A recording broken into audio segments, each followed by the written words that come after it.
Hey everyone, I'm Yoshi Fields, one of the creators of Groundwork.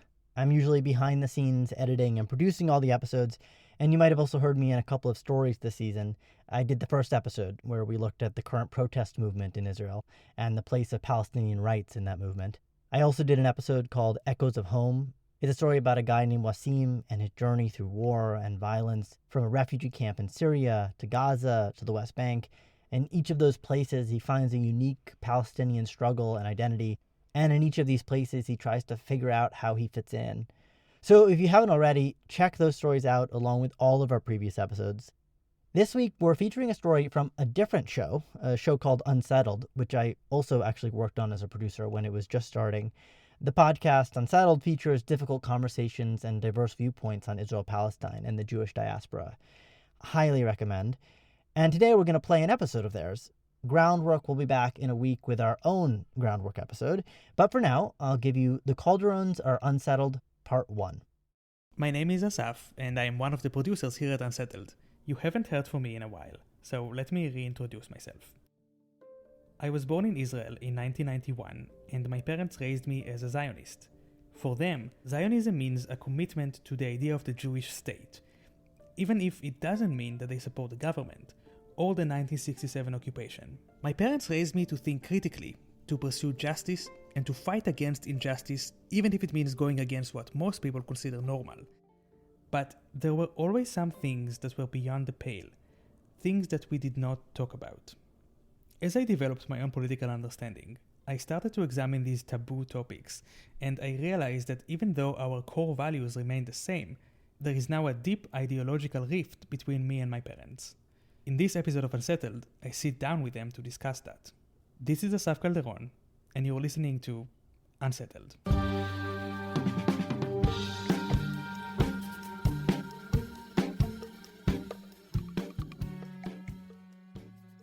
My parents are what Israelis call smolanim, leftists. They first met in the 1980s while organizing with a group called Shalom Achshav, or Peace Now, which is part of a leftist Zionist movement against the occupation of the West Bank and Gaza. At one point, this movement was so influential that it helped push Prime Minister Yitzhak Rabin to sign the Oslo Accords, which were supposed to lead to a two-state solution, a Jewish state and a Palestinian state living peacefully side by side. As you probably know, this never happened. There is no Palestinian state, there is no peace, and most Israelis aren't even talking about it anymore. My parents are not trying to paint a rosy picture of Zionism like many American liberal Zionists do. And they don't showcase the general disregard for justice and equality that many right-wing Zionists do. Taking a close look at their version of Zionism may help us answer a question that many here in America have been asking. Are Zionism and progressive politics compatible?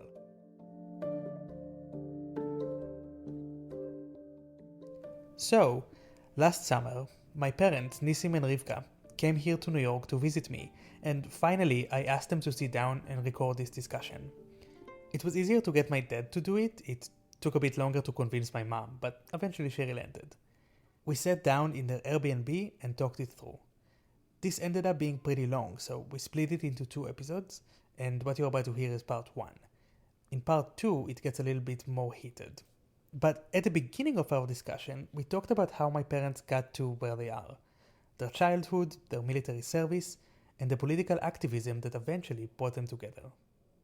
Well, I was raised in a communist family. My father was a communist. I was in the party from the age of 14 until the age of 20. And I was very active. It was every night. It was seminars, it was giving leaflets, taking part in demonstrations. I read seriously Lenin and Marx. This is my dad, Nissim. He was born in Tel Aviv in 1947, 1 year before the establishment of the State of Israel. What was the party like back then? The party was, first of all, being in a communist party is very much like an army. You are a soldier. It is not just your one day or another day. It's the whole life. It's dedicated. So, well, first of all, did you organize? I really don't know this, by the way. When you were in your group that you were organizing with, did you organize with Jews only? No. The one great thing about the Communist Party that was always Jews and Arabs together. The whole thing that, unlike the majority of Israelis, for us, Jews and Arabs are equal. was יהודים וערבים מסרבים להיות אויבים. Was this used back then? Of course. Wow, okay. Yes, it's an אחווה יהודית ערבית. אחווה יהודית ערבית. אחווה יהודית אחווה ערבית. יהודית ערבית. Yes, not יהודי וערבי. Comradeship. Jewish Arab comradeship. Jewish Arab comradeship. When my dad turned 18, he joined the military and served 3 years in a unit that was composed of his communist comrades, the Jewish ones, that is. Communist נחת. And your idea at that point was, I'm gonna sort of participate in the Zionist game, but eventually there will be a revolution. I'll tell you. At that time, I was ambivalent about Zionism. I was not of one mind. And there is another thing. Communists always accepted nationality, both Jewish and Palestinian. Yeah. Always. They respected nationality and they asked for self-determination for the two nationalities. Yeah. So I can evade the dilemma of Zionism Okay. by saying that I am contributing to the self-determination of Jews. Okay. So it's kind of, the revolution is kind of besides the point, because there will be a Zionist communist state eventually. I must tell you that at that period when I went to the army, there was another element. We felt that the communist dream, the communist heaven, is less and less relevant. Okay. We were ambivalent about the dream, the Okay. big dream. Okay. But we still believed in reality, and we deeply believed that we have to change the social structure of Israeli, differences between poor and rich, and the clear discrimination of Arabs.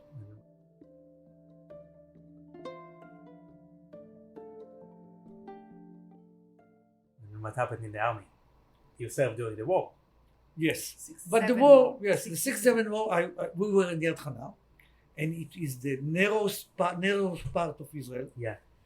and we were in Hafirot, trenches, and they were shooting over our head.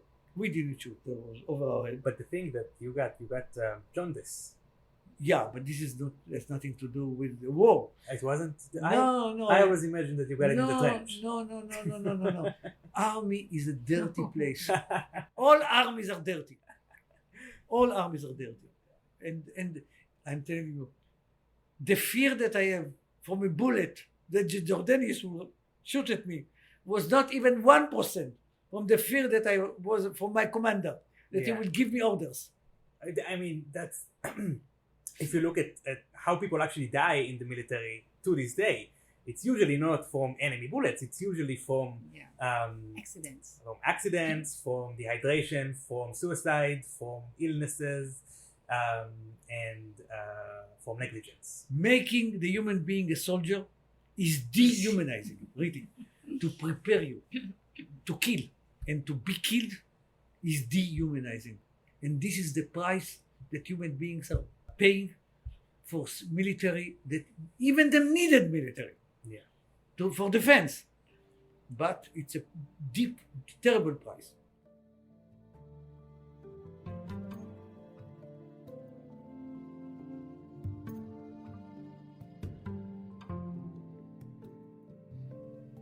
My mom, Rivka, was born in 1954 in the northern part of Israel. I was born in a small village in the Galilee, and the whole village, the people voted basically for the Labour Party. I remember my mother voted for Mapam, which was a leftish party, but I don't remember anything that she used to say about being leftish.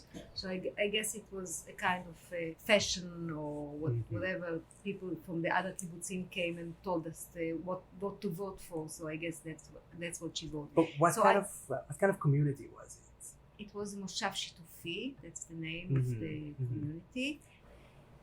Some of the people that elected it came from, they were born Israelis, but most of the population of the Moshav when I grew up were people that came from the Holocaust, and some of them came directly from concentration camps, and some, like my mother and father, came from exile to Russia, and then back to Germany, and from Germany through Italy, through Cyprus, to Israel when the state was elected. And most of them were Holocaust survivors. It wasn't easy to grow in such a village, and to face the Gola, the exile, all the time. And I wanted so much to be an Israeli, and yet most of the people in the village, including my parents, were people from there, people from Europe, people from burning Europe, and it wasn't sexy to be in this part. I wanted to be at the part of the others, that they were born Israelis. I wanted so much to be an Israeli. And my parents actually, they tried to speak, they did efforts to speak Hebrew. They spoke some Yiddish in between themselves, so that I won't understand, but most of the time they spoke Hebrew. And my mother taught me a good Hebrew, and she wanted me to be an Israeli. She hated Poland, the place she came from. She never went to visit. So that's the way I grew up. I wanted to be an Israeli. And for me, joining the army was one of the steps an Israeli should go, and I did it happily. I was afraid of going to the army because I myself, I didn't know how I will react in such a rigid organization. It's not easy. But then I think I did a good job and I enjoyed it. And I think it was very important to my life being in the army. I know it's not popular to say today, especially not here, between you and you. To be clear, my mom didn't take part in the 1967 war. She's younger than my dad, so she served later. And in any case, she was not a combat soldier. Yes, it's not popular, but what I have to admit. Yeah. I enjoyed it, and it was a great period. Although I never thought of doing a career out of the army, and I was very happy that the situation was over. But I enjoyed it, and I learned a lot about myself. I found in myself a strength that I didn't know I have, and it was very important to me. You psychologically suffered in the army, and I had a period of flourish. And talking about my political observation, so when I joined the army, I didn't have one, actually. I actually didn't have one. I remember the 67 war. I was 13 years old, and I was so happy.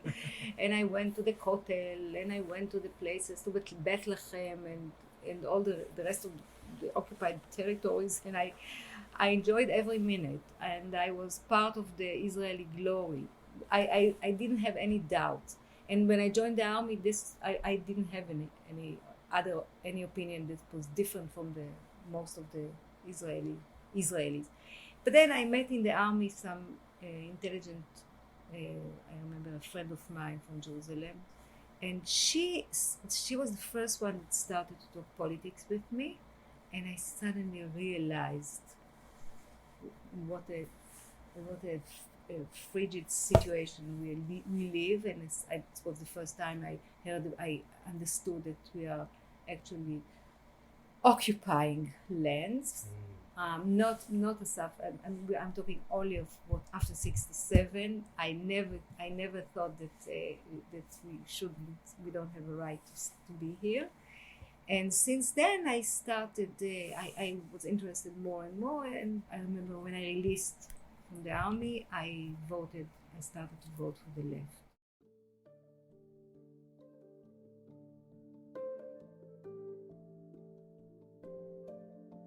And when did you start organizing with Shalom Achshav? Peace now. So after the army, I went to the university, and of course, in the university, I continued to enlarge my education in politics in many ways. I met many people and we talked, and then when I finished my BA. And when I heard that Shalom Achshav was founded, I remember I was in an archaeological excavation. By the way, my mother is an archaeologist. Used to be once, yes. No, still. I remember I suddenly felt that this movement was founded for me, especially for me. And the day we came back to the city, I lived in Jerusalem then, I started to look for where are they? I wasn't in the first demonstration, it was in Tel Aviv, because at that time I was in the archaeological excavation. So the first thing I did when I came back was to try to look for them. I asked them, what can I do? How can I help? And they told me, look, there is an office in Jerusalem. You can come and just help us. So I went to the office, and with some of my friends, writing letters and helping in answering to people that wanted to know more about Peace Now. And the office wasn't far from my place I lived, and I used to go there almost every day. What did you fight for? What was Shalom Achshav all about? Shalom Achshav was defining that occupation destroys Israel, and occupation should disappear, should be solved. No more occupation. At the time, did they say how to solve it? No, until 88, they didn't say exactly how. They said we are demanding our government to choose one of the solutions that are on the table. There were lots of maps around on the table. I don't remember all of them, and the idea was do whatever you can, but finish with the occupation. We don't say a Palestinian state, because at that time it was one of the solutions, but we didn't claim for it because it wasn't legal then. Yeah. We shouldn't use the Palestinian flag. The Palestinian flag was illegal, and it shouldn't be in demonstrations. Some of our demonstration people used to bring it, and this was made a big mess all over, a scandal. Peace Now is supporting the Jewish nation, the Jewish nation enemies. Yeah. Yes. So we shouldn't say it. Only at 88, I don't remember exactly what happened at that year that made the Palestinian state as a legitimate solution. So since then we started to talk about two states for two nations. Okay. Back to you. So Yeah. after the army, you had a change of mind. Yeah, it came with the invasion of Czechoslovakia that brought to an end all the hesitations that we already had. I would say, first of all, the party was divided. The Jews and Arabs made two parties. That was a big tragedy, but that was the fact. But quickly, it took for me months to come to my friends and told them, look, I know that I'm breaking your heart, but I find myself in which I'm taking from the party one thing, which is solidarity between Jews and Arabs. All the rest I can't take anymore, which means I don't believe in the Marxist theory. I don't believe that class fight is the one determined society. And I don't believe in the communist future of human beings. Yeah. I lost all this. I simply don't believe in it. And then I would say more or less quickly, I found myself close to peace now. And by quickly, he means 20 years later, and after being married twice, getting tenure as a professor of Hebrew literature, publishing a few books, and becoming a pretty well-known lefty writer and pundit. But anyway... And then we met while the activity of Peace Now. That was the meeting. Tell me. How? 89, I will tell you. She'll tell you. 89, I was one of the. I wouldn't say that I was one of the central people in Peace Now because I was never talking. So I was Because she's modest. No, because I'm modest. No. I wasn't. I did. I would say they talk too much. And if I was there to tell them, finish talking, let me decide what we should do, and I'll do it. Yeah, Yes. that's real organizing. We decided together. Okay, I was also part of the decisions, but I wasn't very central in very important in talking. So anyway, one day at 89, Peace Now decided to do a big international demonstration. People will stand and hold hands, Israelis and Palestinians and some international left-wing people from all over the world, and we will surround the old city of Jerusalem, the eastern part of Jerusalem. Well, this was a great idea, but our organization was so small. I was the center of this organization. It was unbelievably amateur.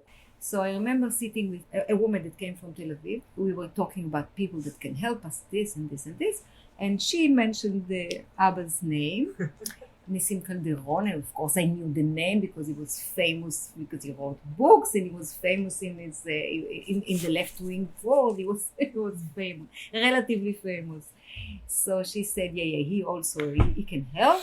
She went back to Tel Aviv and she told Nissim, listen, there's a Rivka Birger, this was my name, this is her number, just call her and she will tell you what to do.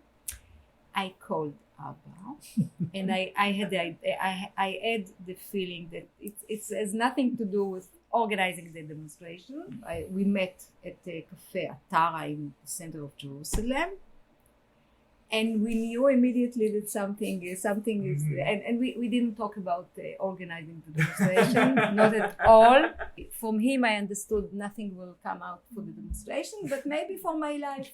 Wait, so you didn't hold hands in the demonstration? Yes.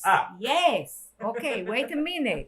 And then it was about 2 weeks before the demonstration, before the demonstration started. And I was very much into working on the demonstration and meeting other people and organizing. From him, nothing came out. I knew that he would help me. And then at the demonstration itself, suddenly, people noticed I stand near Nissim Calderon and I hold his hand. And when people were holding hands, and then people stopped holding hands, but we continued. So Did you ever circle all Jerusalem? no, we didn't. Okay. And there was a big mess. No, the demonstration didn't succeed. It ended tragically. It ended tragically. The police used water Yes. cannon, And and an Italian woman lost her eye. Oh no. lost an eye, yes. And there was a big mess. We couldn't really control it. So this is why we still have the occupation, but also we have like me. Yes, Asaf, you came. You are the fruit of this demonstration. Exactly. No doubt. The only no good doubt. thing. Okay, so fast forward, right? You're raising me, right, in Tel Aviv, and I'm going to school and I'm learning whatever it is you learn in school in Israel, right? But also you are teaching me your values. And so I grow up like Peace Now is a pretty big part of our lives, right? Like I remember some of my most like earliest memories are from like demonstrations. I remember when I was 5, we were at the big rally where Rabin was killed. So we were there just like a few, just like I don't know, like an hour before he was shot or something like that. No. You remember it. Yitzhak Rabin was the Israeli prime minister who signed the Oslo Accords. He was assassinated in Tel Aviv in 1995. You have memories of it. I have some memories. 5 years old. Yes. Politics will always be part of our lives, but Can you name those values that like you wanted to teach me? And I'll try. Look, for me, it was very important that that you will know that the country, the state, are very important to me. But I want it to be different from what it is, and human rights and the Palestinian rights are important as the Jewish rights. And I, as a daughter of immigrants that came when this country was founded, when this state, the Israeli state, was founded, I wanted to believe that they were thinking about a different Israel, and the Israel that started to that we started to see after 67 wasn't the Israel that they were dreaming of. So I wanted very much that you will get, you and Nomi, your sister, will get the values that it's important to fight for your state, for your country. To fight to get human rights for other people. To fight to make your country better. Yes. Yeah, I definitely got that. I remember sort of growing up with that being very much present, understood. One of the things that was very important for me that I fought for two states, for two nations, was that the occupation corrupts the Israeli society, and there's no way you can occupy and it won't affect your society, your own society. There's no separation. It comes, whatever goes in the West Bank will come into Israel, and this was very important to me. That in Hebrew we used to say "Hakibush mashchit," the occupation corrupts. Yeah, and I think I got it, and I think when I was sort of like growing up, like becoming like a politically aware, like when I was like a young teenager, I was thinking the same way that you were thinking, and then something happened. Like something changed, and so I want to kind of like tell you, but also think with you about what happened that changed. To me, I think how it really started was because I didn't go to the army.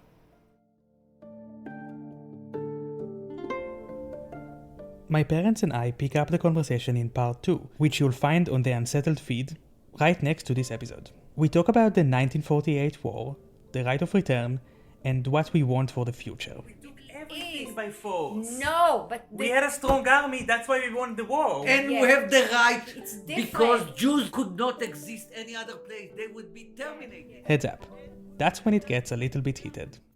That was Asaf and Unsettled. If you want to hear part 2, make sure to check out Unsettled wherever you get your podcasts. Groundwork will be back next week with our usual programming, so stay tuned. And as always, take a second right now to like us, or if you can, rate us wherever you are getting this podcast. It makes a huge difference. See you next week.